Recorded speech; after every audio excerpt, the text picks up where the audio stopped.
He's said to have lived for 800 years, and he did this by attaining a perfect symmetry between yin and yang. This knowledge of these two forces can produce tremendous results. The sage Confucius understood the world of human conduct. He taught us the wisdom of yang, how to act. His contemporary Laozi understood the reality of existence. He taught us the perception of yin, how to be. Confucius said if he had another 50 years, he would devote it to the study of the I Ching. It's said that through that book you can contact the originator, and I think that would be, in my opinion, Fuxi. The intention of the I Ching, the Bible of the Chinese Adepts, was a vehicle to bring change, not just to read about changes or to look into your future. Or I used to have a saying that your destiny is written, but you are the editor. But in this day and age, you can do more than edit, you can do a rewrite.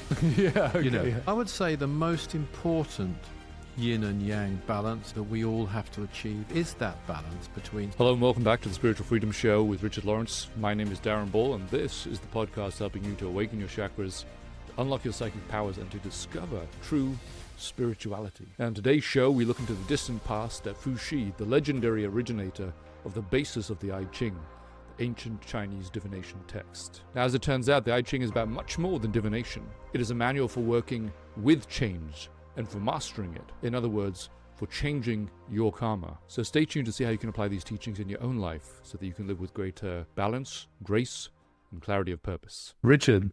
Darren. Now, I came upon this purely through a vision. Clairvoyant vision. A clairvoyant vision about a year ago. Okay. I had never heard of him. And I saw this old ancient Chinese figure very much, maybe appearing that way because that's what I would relate to, or maybe that's how he looked, certainly how he is depicted, with the long moustache. Oh, yeah. No, exactly. Down and etc., and a robe and so forth. He appeared, I hadn't heard of him. I've always wondered, though, I will say this about one thing that Dr. King said several times, that there was a cosmic avatar by the name of I Ching. And I Ching, as a name, means Book of Changes or Classic of Changes, I think. And so this never quite computed for me, the name. Gotcha, yeah. And so then when I then found, having had this vision of this intelligence and the name, that this actually was really the person who originated what is behind the I Ching, this, I think, sort of clarified it. Totally. He wasn't wrong, because it's said that through that book you can contact the being, the originator. That's what it said. And I think that would be, in my opinion, Fuxi. Yeah, no, I think it's that kind of it resolves a kind of mystery that we've had in our teaching for some time. According to the myths, the legends, he came from the sky. Yes, this would make him potentially a cosmic avatar, and that's what I personally believe he must have been. Yeah, likewise. All these myths come in and these different things later, of course, about him. Very interestingly, from what I read up, he also came with a twin soul, a partner, and so there was a male and female at the same time. And that of itself is very interesting because the whole yin-yang concept is balancing the two forces. Yeah, it's embodied right there. The creative, the preservative, you might say. We're talking thousands of years BC here. It could be a very ancient time. And yet you come to, say, 500 BC or thereabouts.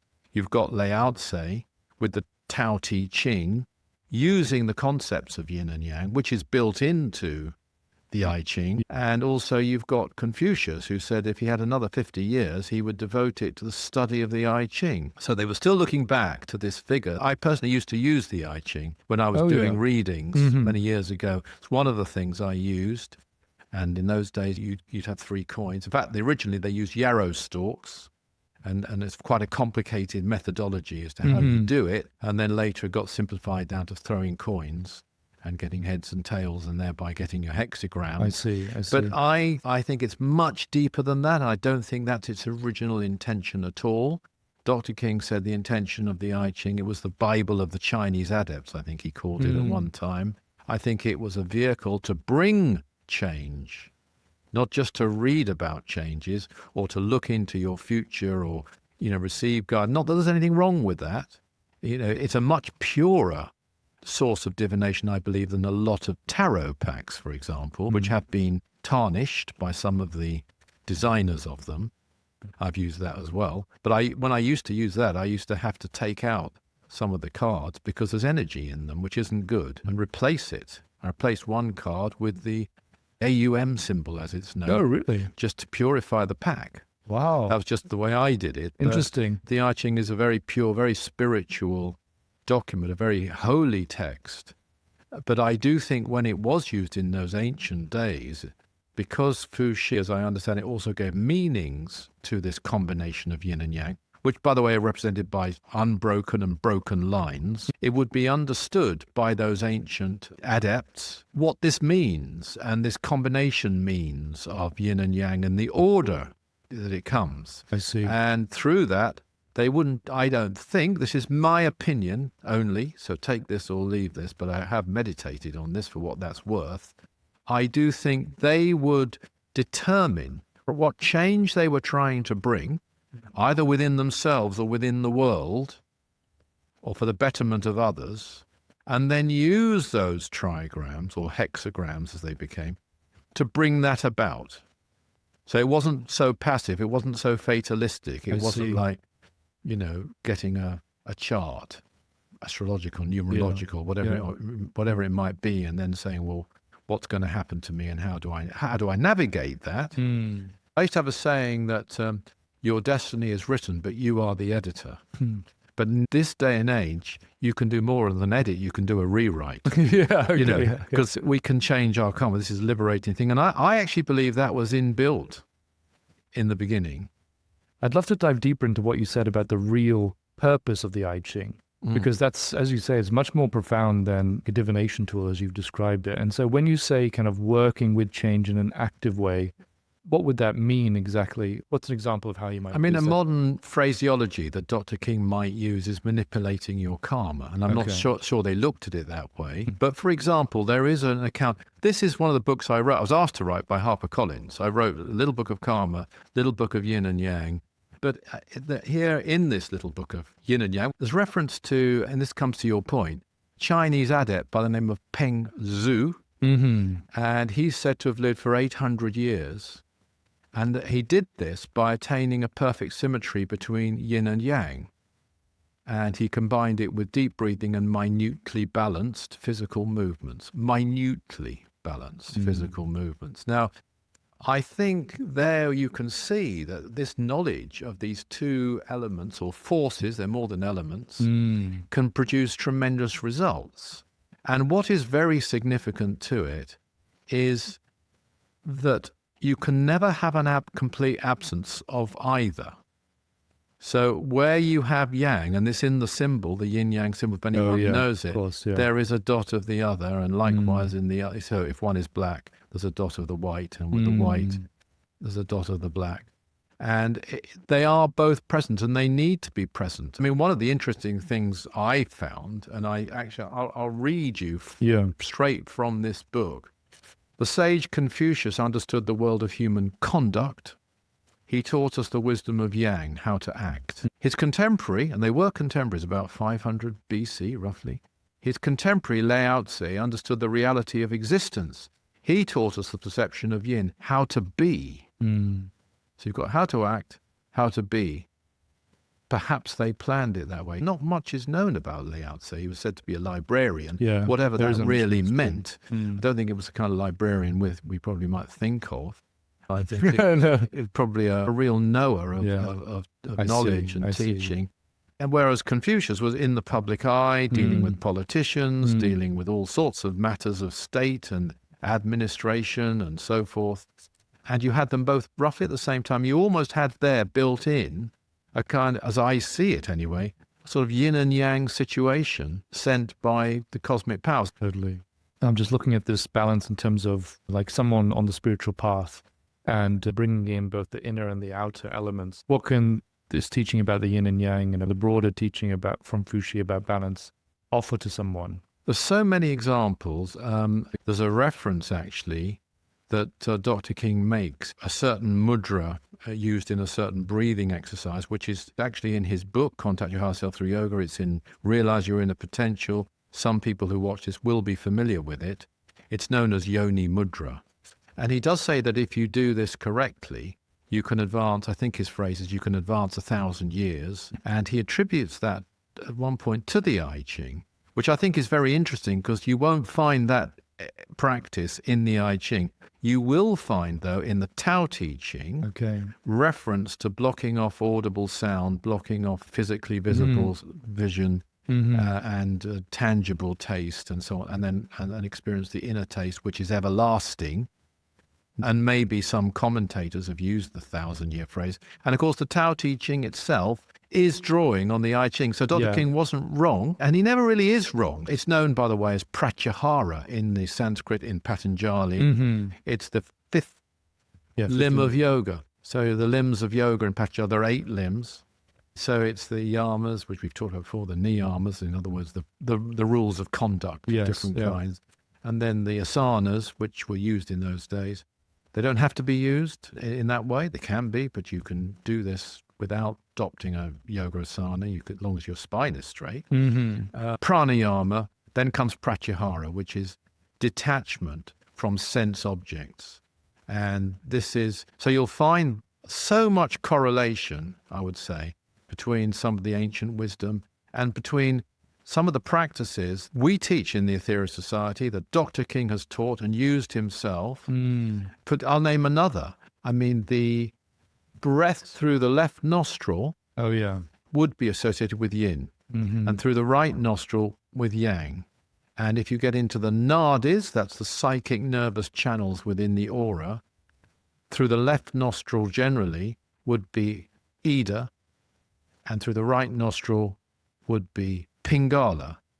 I mean, just to give people something useful and practical, should you feel very depleted and lethargic and lacking in get up and go and so on, which would be considered in some Indian writings to be a quality of tamas, which is also associated with Ida, the channel I mentioned on the left side, you could do some breathing through the right nostril. If, on the other hand, which would be associated in those writings as rajas, they have tamas, rajas, and the sattva in the center. Now, if you are feeling perhaps very depressed and low, then yes, breathe through the right nostril. But if, on the other hand, you're feeling hypertension, a lot of people are nowadays, extremely stressed, on edge, concerned, block with your thumb, the right nostril, and just breathe for a while through the left nostril.